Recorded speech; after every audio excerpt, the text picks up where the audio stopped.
Muy bien, vamos a continuar con columnas.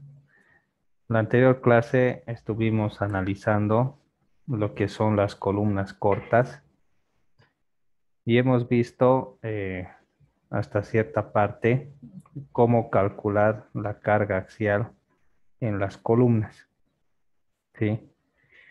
Esto es cuando las columnas solamente están trabajando bajo una carga axial y una excentricidad accidental que se pudiera dar debido a errores constructivos. Bien, ahora lo que vamos a hacer es ver cómo podríamos empezar a trabajar en el caso de que tengamos columnas que estén trabajando a una sección compuesta. Es decir, que al mismo tiempo de soportar la compresión, las columnas estén trabajando a flexión. Entonces vamos a ver acá un nuevo subtema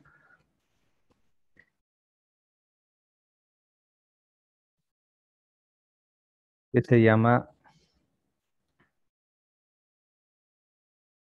columnas cortas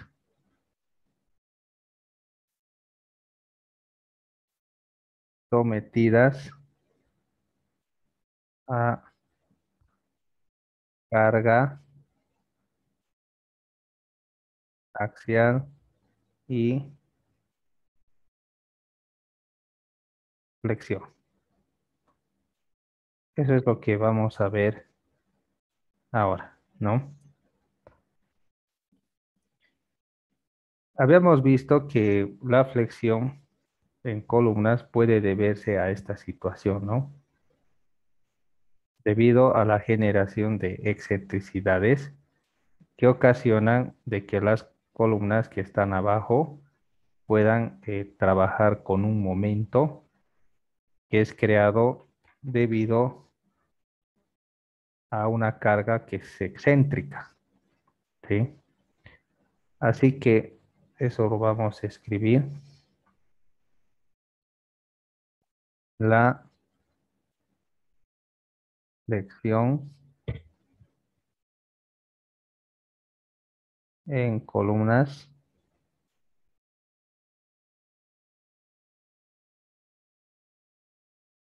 puede deberse a la acción de una carga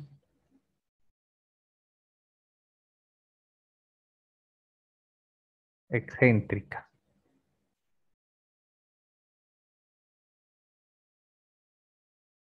en la columna.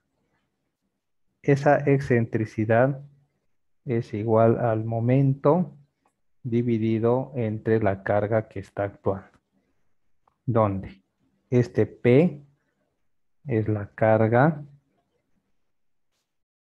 actuante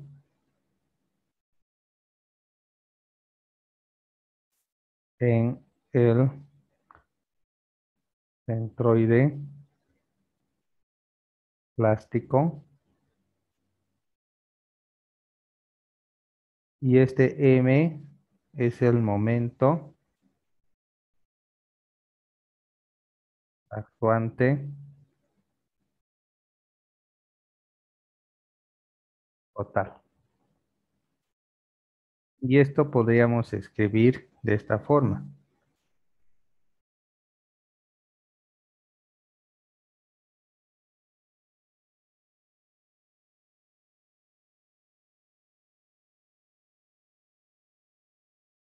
También se puede escribir que este momento nominal es la carga nominal multiplicado por la excentricidad.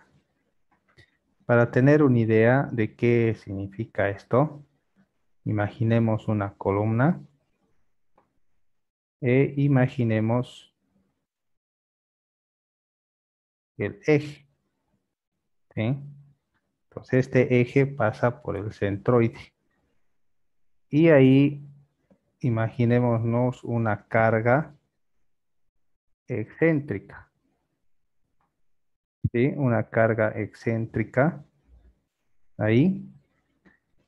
Entonces, ¿cómo está excéntrica esta carga? Eso genera una excentricidad. Ay, Dios. Genera una excentricidad E. Y eso da lugar a la generación de un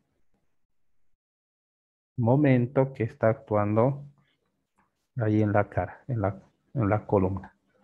Entonces, lo que necesitamos es poder analizar esto para poder calcular la columna para que sea capaz de soportar el momento. Bien, vamos a analizar con más detalle lo que está sucediendo. Entonces, voy a dibujar esto.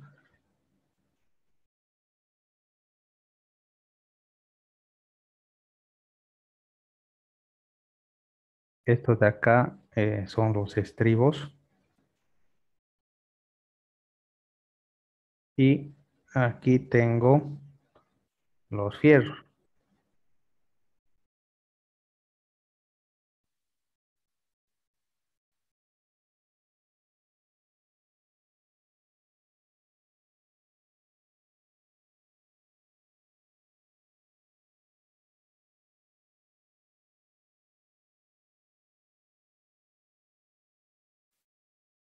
Y supongamos que este es el centroide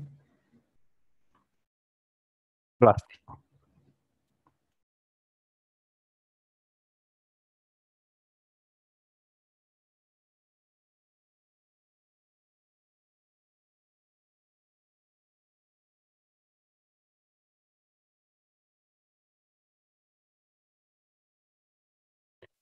Voy a dibujar esto.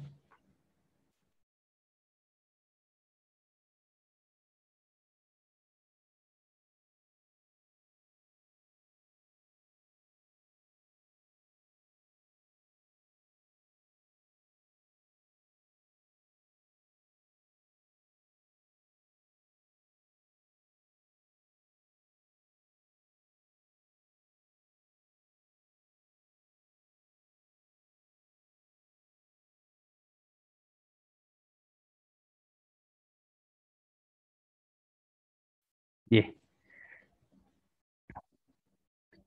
estos aceros voy a llamarlo AS1. Estos aceros de acá AS2. Estos de acá van a ser los aceros AS3 y este van a ser los aceros AS4. Entonces voy a organizarme un poco más.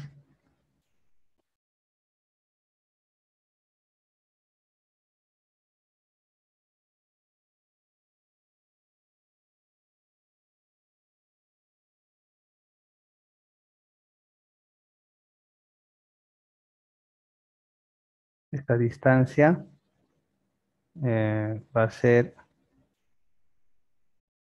Y0, que es la distancia al centroide plástico, y esta distancia va a ser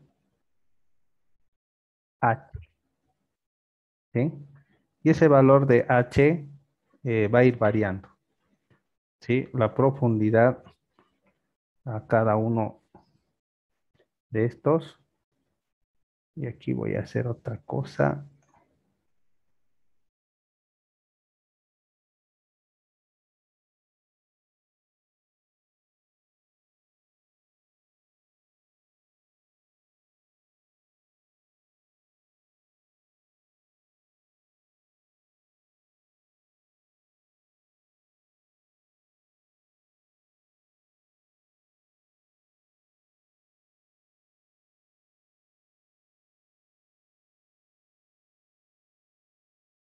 Esta distancia va a ser de 1.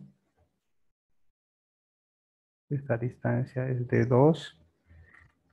Esto va a ser de 3. Y esto va a ser de 4. Y aquí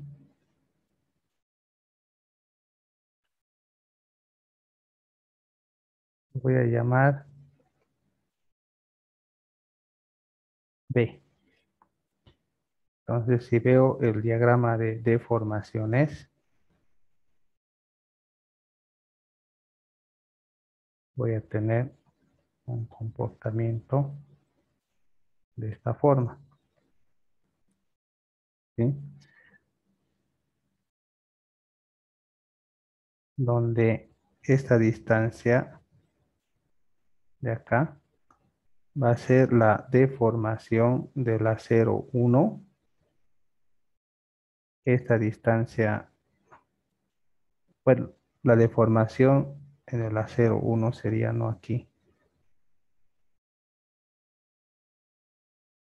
equivocado, acá, la deformación del acero 1, acá va a ser la deformación del acero 2, esto va a ser la deformación del acero 3 y esto va a ser la deformación del acero 4. Esta parte está a tracción, ¿sí? Y esta otra parte está en compresión. Entonces hay una deformación en compresión, ¿sí? Y el concreto también se deforma. Aquí es donde no me he comido un poquito. Esto va a ser ES1 acá. Y este de acá es la deformación del concreto que al momento de la falla es 0,003, ¿sí? Después tenemos la profundidad del eje neutro. Esto lo hemos estado llamando el valor de C. Y bueno, para poder analizar, aplicamos el teorema de la parábola rectángulo, donde convertimos a una forma rectangular conocida para poder desarrollar ecuaciones que nos puedan ayudar. Entonces, esta profundidad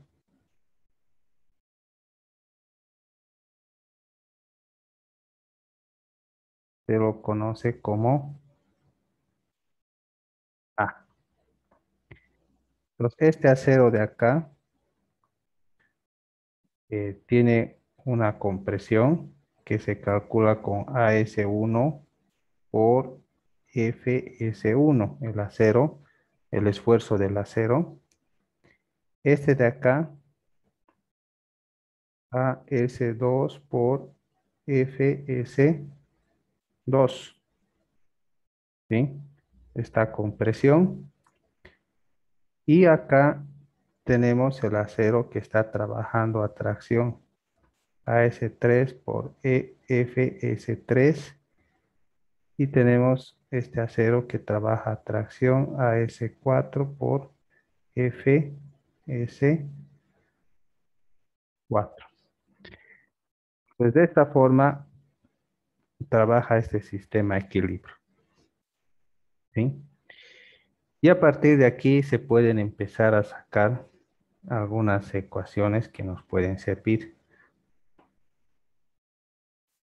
Por ejemplo, el bloque de compresión del concreto, porque una parte de esto está a compresión, va a ser igual a 0,85 por F'C multiplicado por B multiplicado por A.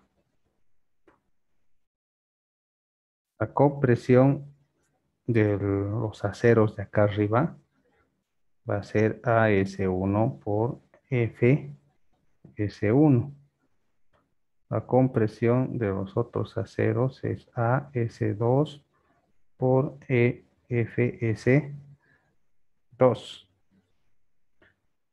Y la compresión del otro No va a ser compresión, va a ser tracción. Este está de acá, zona tracción. PS3 va a ser AS3 por FS3 y TS4 AS4 por FS4.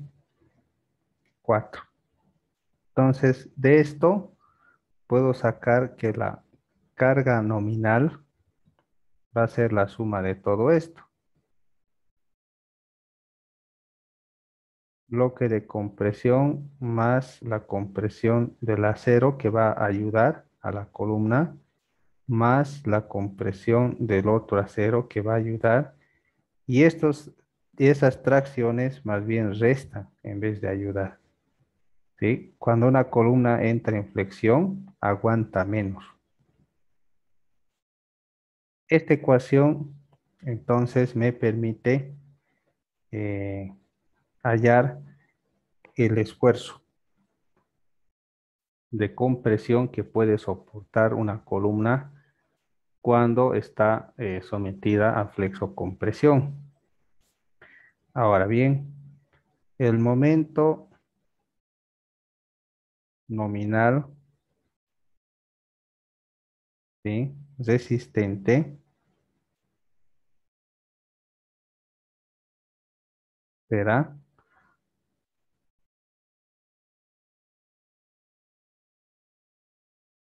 si hacemos momentos, va a ser de esta forma. Y es 0 menos A medios más CS1 por 10,0 menos D1 más CS2 por Y0 menos D2 menos, eso es indistinto, ¿no? Porque podría ser menos o más, puede cambiar la tracción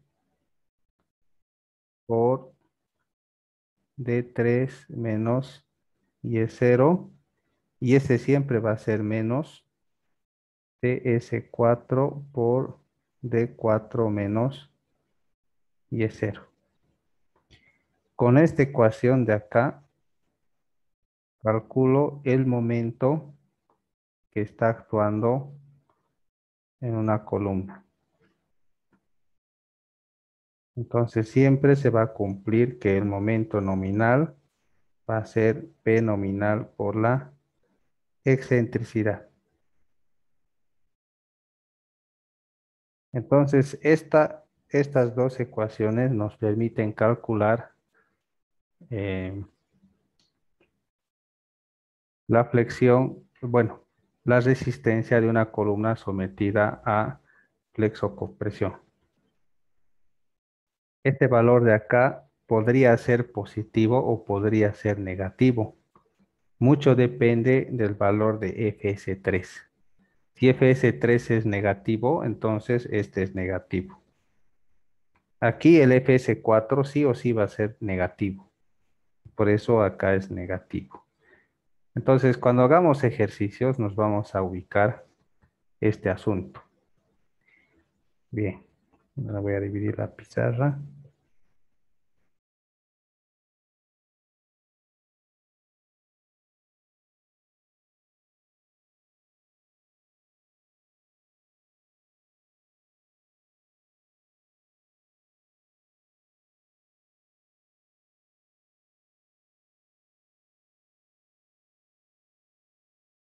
Bien, ahora hablemos acerca de la condición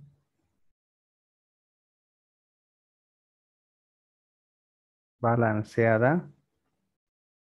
No, no está bien esto.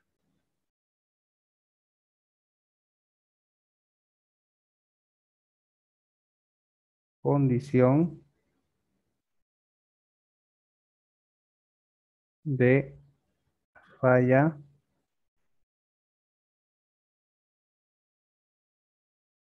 balanceada. Hablemos de la condición de la falla balanceada. ¿A qué le llamamos falla balanceada? ¿Qué dirían ustedes? ¿Qué es falla balanceada?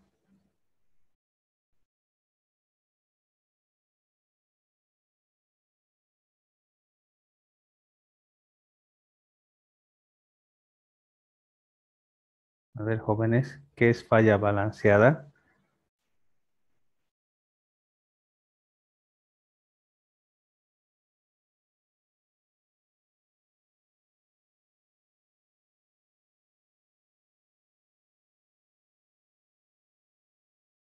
¿Mm?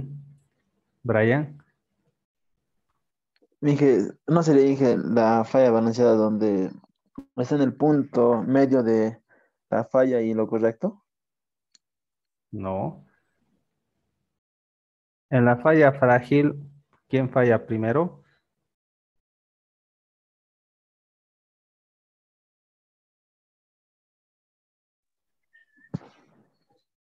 Concreto. El concreto, ¿no? Y en la falla dúctil, El fieso. eso. Y la balanceada, Sería entre la falla del Ambos acero y fallan. el hormigón, Miguel. a ver, Rosa, Es la falla del concreto y también del acero al último eso. tiempo. Al mismo tiempo, muy bien. Es una falla simultánea tanto del concreto como del acero, ¿no? Ahora, en el caso de vigas es una cosa y en el caso de columnas es algo parecido, ¿sí? En columnas, la falla balanceada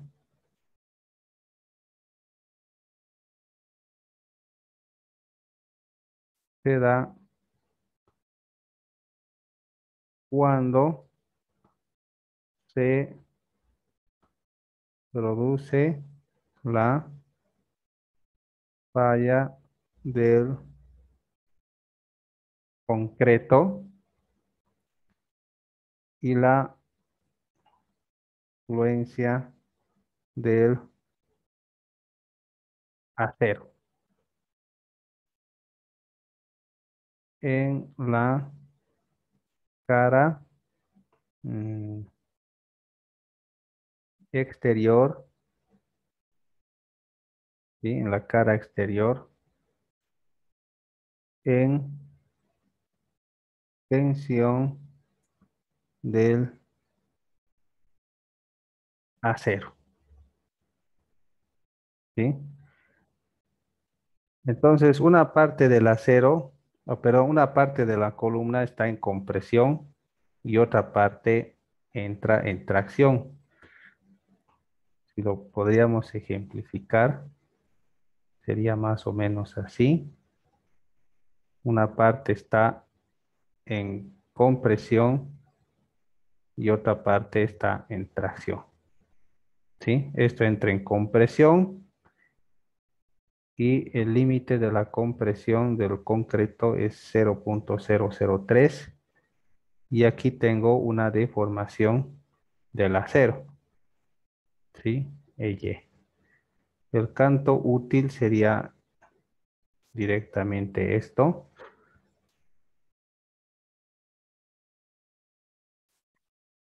Y este sería el eje neutro.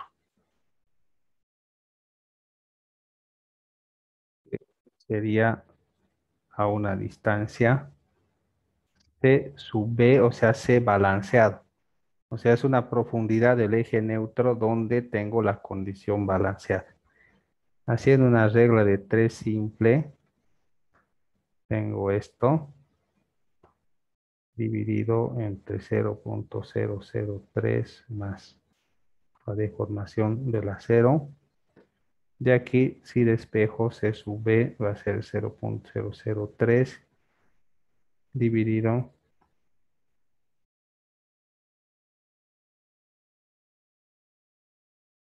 por D. E sub Y es Fs, no, En este caso el acero está a fluencia, así que es Fy dividido entre el módulo de elasticidad. Y esto sería Fy por 2 por 10 a la 6, ¿no? Módulo de elasticidad. Y si reemplazo esto, C sub B sería 6000 por D dividido entre 6000 más Fy. Esta ecuación es muy importante porque me ayuda a ver la profundidad del eje neutro para la condición balanceada. Entonces, con esto empiezo a calcular lo que se conoce el diagrama de interacción, que vamos a ver más adelante, que me ayuda a determinar la resistencia de las columnas. O sea que esta ecuación es muy importante. Puedo decir que la excentricidad balanceada para esta condición será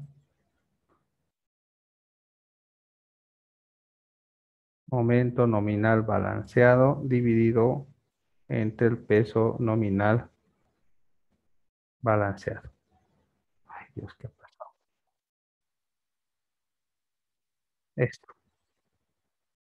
¿sí? Donde MNB es el momento nominal balanceado.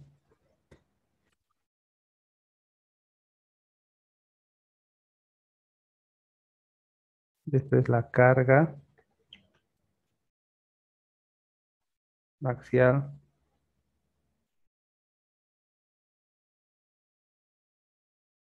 balanceada. Hablemos acerca de la falla dúctil.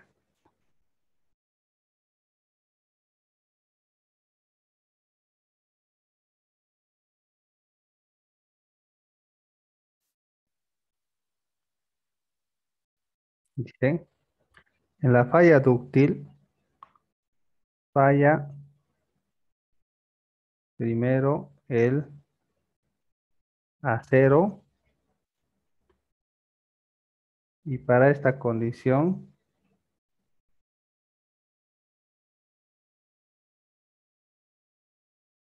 P tiene que ser menor a C sub B.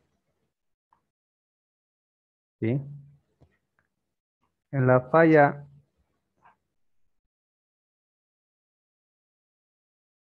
frágil,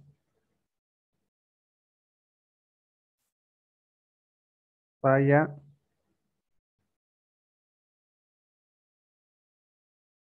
primero el concreto, ¿sí? Y para esta condición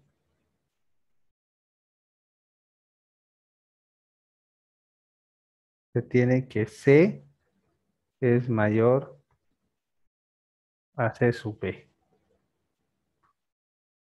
Entonces aquí es donde entra el famoso diagrama de interacción.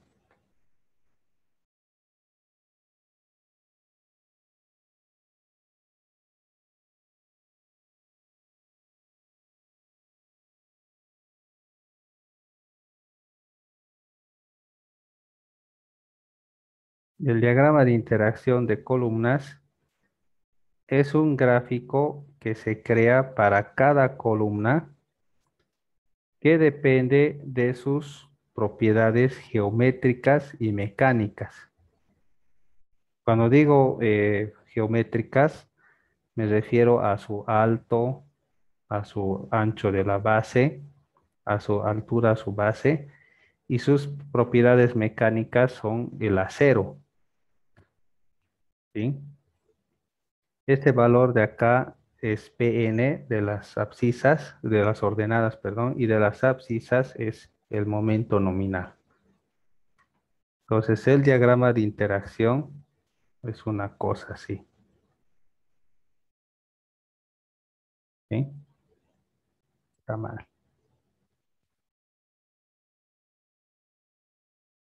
Así es. ¿Sí? Es como una especie de parábola donde el punto máximo es este. Y aquí podemos trazar una recta que resulta ser la excentricidad balanceada. ¿Sí? Este punto de aquí es el punto B, este punto es el A, este punto de acá es el C y este es el D. Este punto tiene coordenadas momento nominal balanceado y peso nominal balanceado. Entonces, esto tiene acá, que es el momento nominal balanceado. Y aquí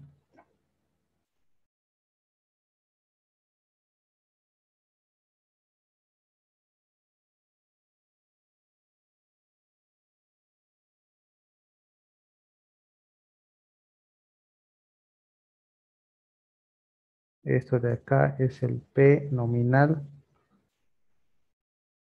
balanceado.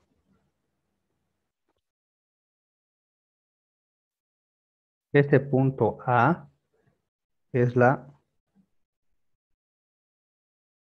compresión pura, ¿sí? Este punto B es la condición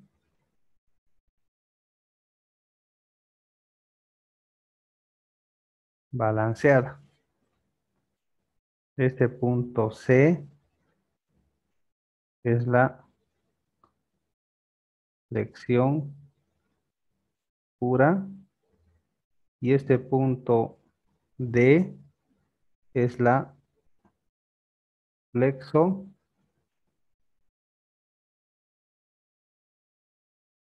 tracción, ¿sí? Entonces, este diagrama depende de la variación del valor de C. Cuando C es menor a C sub B, entonces tengo este comportamiento de acá, abajo, ¿sí? Pero cuando C es mayor a C sub B, tengo el comportamiento de aquí arriba. Entonces, que la excentricidad es un valor que va variando en función de las condiciones mecánicas y geométricas de la columna. Entonces, en el SAP, las columnas tienen una carga axial y un momento. Una vez que yo dibuje este diagrama, aquí en un eje cartesiano, por ejemplo, en el SAP me da un valor de P y un valor de M, ¿sí? Entonces, como tengo aquí P y aquí tengo M, puedo ubicar un punto. Y si ese punto se encuentra arriba, acá, por ejemplo, significa que está en falla frágil, porque esta parte de acá es la falla frágil y todo lo que está abajo es la falla dúctil. Este punto de acá, aquí arriba, está en una falla frágil. Entonces está bien, porque una columna tiene que trabajar a falla frágil, porque el concreto está soportando todo. Entonces tiene que trabajar a una falla frágil. Pero si mi columna del SAP me da aquí, quiere decir que se está trabajando una falla dúctil y la columna está empezando a traccionar el acero, cosa que no está bien. El acero está fallando, entonces significa que tengo que hacer mi columna más gruesa o reforzarla más. Entonces, En ejercicios lo que vamos a hacer es aprender a dibujar este diagrama y vamos a ver que simplemente vamos a ubicar los puntos y ya está el diseño a columnas.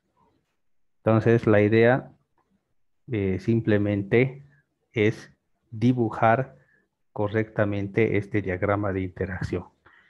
Cuando hagamos ejercicios vamos a aprender a hacer esto correctamente. Entonces vamos a aprender a hallar el punto A, el punto B, el punto C y el punto D. Con esos 4 puntos vamos a poder dibujar el diagrama de interacción. Bien, sigamos. Hablemos del factor de reducción en columnas. Ese es otro factor importante. Si la carga mayorada es mayor a 0,1 por F'C por AG, entonces el valor de phi es igual a 0,70 para columnas estribadas y phi es igual a 0,75 para columnas trunchadas. Ya habíamos hablado en la anterior clase lo que es una columna estribada y una columna trunchada. Ahora sí, este es mayor, ¿qué se decía? Es menor o igual a 0,1 F'C por AG. Entonces, phi lo calculo de esta forma. 0,9 menos 2 por la carga mayorada, PU, dividido entre F'C por AG. Y esto siempre, en todos los casos, tiene que ser mayor o igual a 0,7. En el caso, si es una columna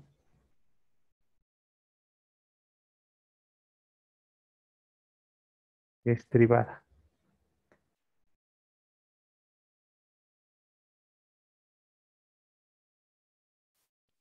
Ahora, phi puede valer 0,9 menos 1,5 por PU sobre F'C por AG va a ser mayor a 0,75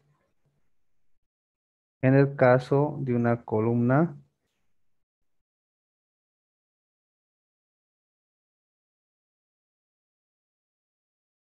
punchada.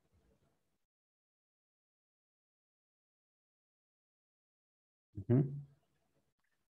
Ahora, en este caso, donde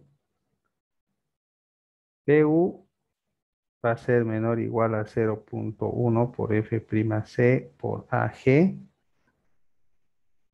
o PU es menor o igual a phi por PN balanceado. Entonces aquí se toma el mayor. Pues esto vamos a aprender a usar en su momento. Bien, ahora veamos otro punto. Hablemos del refuerzo máximo y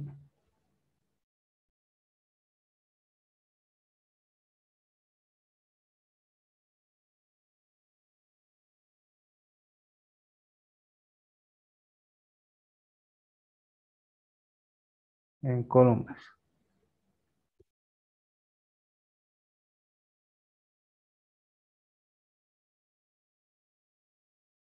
El refuerzo máximo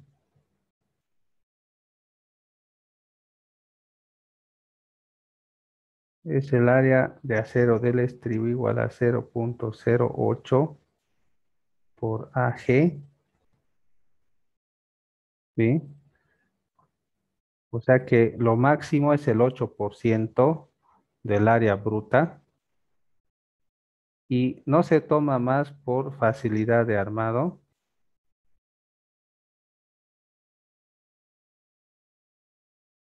porque si tiene mucho fierro una columna, ¿qué va a pesar- qué va a pasar con el agregado?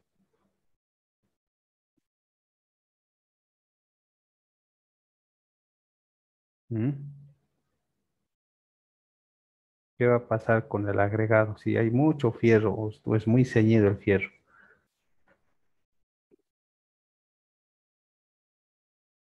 se va a trancar, ¿no?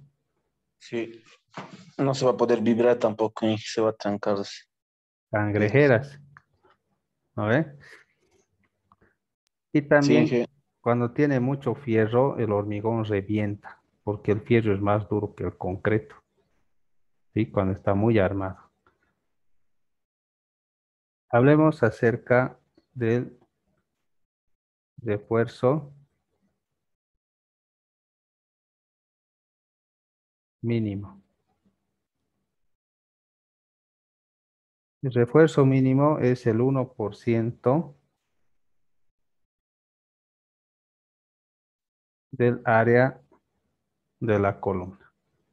O sea que lo máximo está entre el 8% y lo mínimo entre el 1%. Está en ese rango, ¿sí? Ahora veamos el acero longitudinal, algunas reglas. Hablemos de la distribución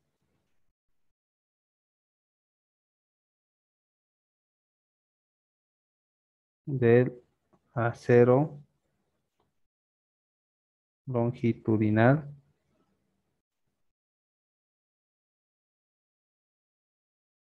y transversal, ¿ya?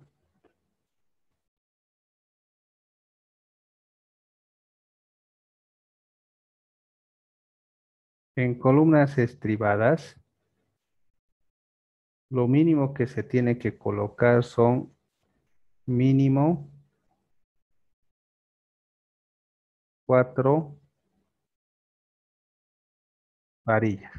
O sea que a cada lado tiene, a cada esquina tiene que ir varillas de acero, ¿sí? Una varilla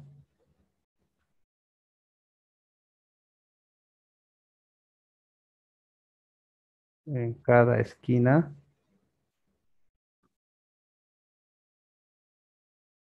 y las varillas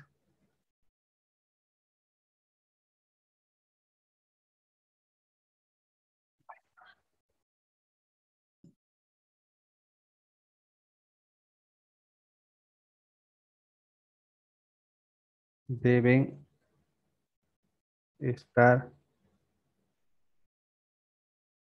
apoyadas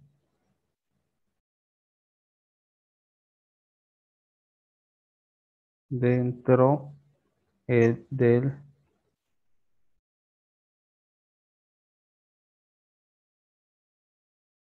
dentro del estribo. Bueno, ustedes ya saben cómo tienen que ir los fierros, ¿no? Hablemos del espaciamiento.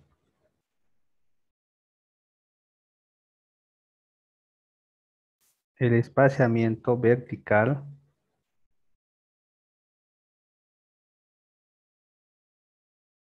de estribos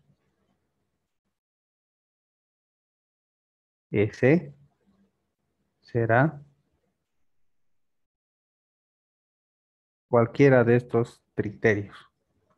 S 16 veces el diámetro de los fierros longitudinales o 48 veces el diámetro de los estribos o la menor dimensión de la sección transversal. Transversal de la columna. Entonces se escoge el menor valor. Pero ojo, la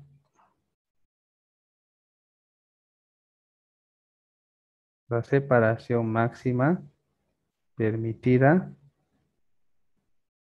es de 15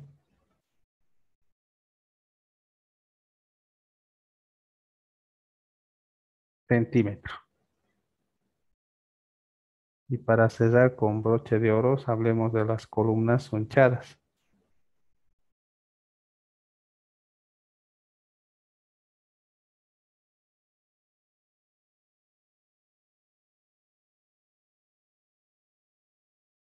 En columnas hunchadas, mínimo 6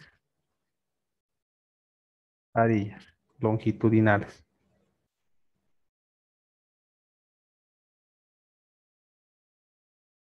¿Sí? El diámetro del suncho tiene que ser mayor o igual a 3/8 de pulgada. Eso significa 10 milímetros. No puedo poner fierro de 6 en el suncho, ¿no? Y otro punto, que la distancia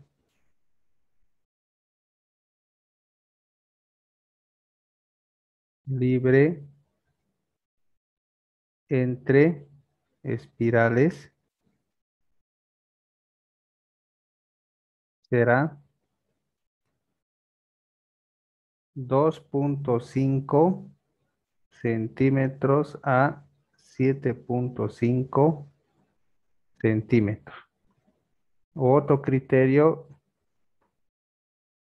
mayor a 1/3, no, 1/3, 1/3, está mal eso, a 1/3, 1/3 del tamaño máximo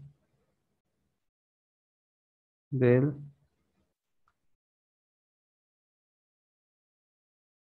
agregado. ¿Cuánto es el tamaño del agregado por lo general?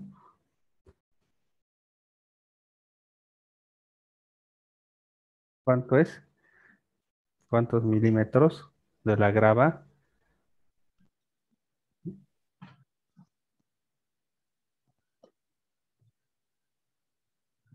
A ver. ¿En qué? No, En centímetros es 1,5 a 2 inches. no. Chicos, pero ¿qué pasa? Acuérdense de suelos.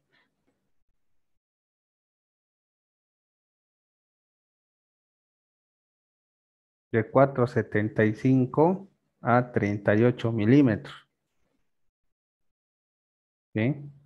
Como 40 milímetros es una grava. 4 centímetros. O nunca han visto un- una volqueteada de grava ahí amontonado. No son piedras pequeñas, ¿no ve? Son grandes.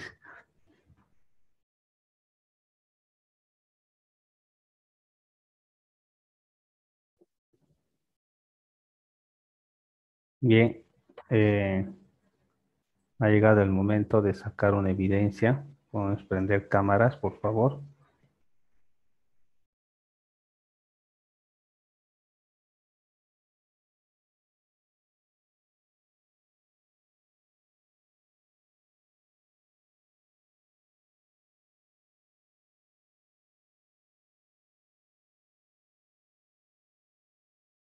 A ver, prendan sus cámaras.